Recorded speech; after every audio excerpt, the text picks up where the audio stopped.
Hello, Entheos Academy students. It's another fantastic First Chapter Friday, and today I'm taking a student recommendation.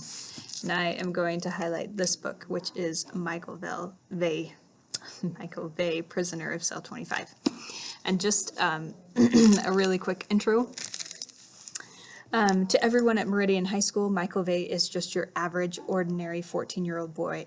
But Michael is anything but ordinary. In fact, he is electric. When Michael's best friend Austin Liss and cheerleader Taylor Ridley make an accidental discovery, the three of them learn that there are other kids with similar powers and that someone or something is hunting them. After Michael's mother is kidnapped, Michael will have to rely on his wits, his unique power, and his friends to combat the hunters, free his mother, and save the others. So I actually really liked Michael Vey when I read it. I thought it was really well written. I thought it was a captivating story. So here are the first 5 minutes of Michael Vey for your listening pleasure. I'll just cue it up here. Here we go.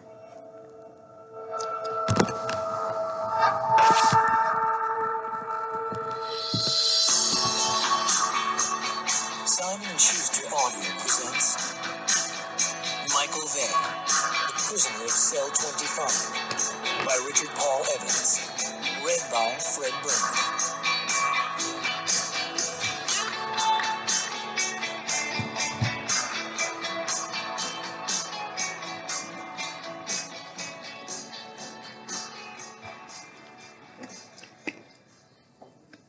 Part 1.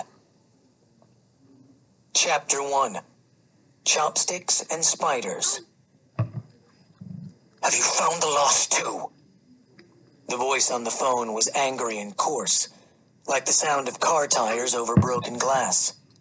Not yet, the well-dressed man on the other end of the phone replied. Not yet. But we believe we're close, and they still don't know that we're hunting them. You believe you're close? They're 2 children among a billion. Finding them is like finding a lost chopstick in China. Is that what you want me to tell the board? Remind the board that I've already found 15 of the 17 children. I've put out $1 million bounty on the last 2. We've got spiders crawling the web, and we have a whole team of investigators scanning global records for their whereabouts. It's just a matter of time before we find them, or they step into one of our traps. Time isn't on our side, the voice returned sharply. Those kids are already too old. You know how difficult they are to turn at this age. I know better than anyone, the well-dressed man said, tapping his ruby-capped pen on his desk. But I have my ways. And if they don't turn, there's always Cell 25. There was a long pause. Then the voice on the phone replied darkly. Yes, there's always Cell 25. Chapter 2. The Beginning. It's not like I was looking for trouble.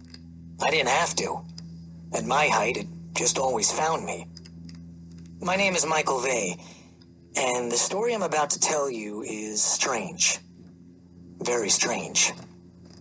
It's my story. If you passed me walking home from school, you probably wouldn't even notice me. That's because I'm just a kid like you. I go to school like you. I get bullied like you. Unlike you, I live in Idaho. Don't ask me what state Idaho is in. Newsflash, Idaho is a state. The fact that most people don't know where Idaho is exactly why my mother and I moved here. So people wouldn't find us. But that's part of my story. Besides living in Idaho, I'm different from you in other ways. For one, I have Tourette's syndrome. You probably know less about Tourette's syndrome than you do Idaho. Usually when you see someone on TV pretending to have Tourette's syndrome, they're shouting swear words or barking like a dog. Most of us with Tourette's don't do that. I mostly just blink my eyes a lot. If I'm really anxious, I'll also clear my throat or make a gulping noise. Sometimes it hurts. Sometimes kids make fun of me. It's no picnic having Tourette's, but there are worse things that can happen to you. Like having your dad die of a heart attack when you're 8. Believe me, that's much worse. I'm still not over that. Maybe I never will be. There's something else you don't know about me. It's my secret. Something that scares people more than you would believe. That secret is the reason we moved to Idaho in the first place. But again, that's part of my story. So, I might as well tell it to you. Chapter 3. Okay, as you can see, the chapters are very, very short, so feel free to enjoy a few of First Chapter Friday, of a few of those chapters, and figure out what happens to Michael in this story. It's pretty cool.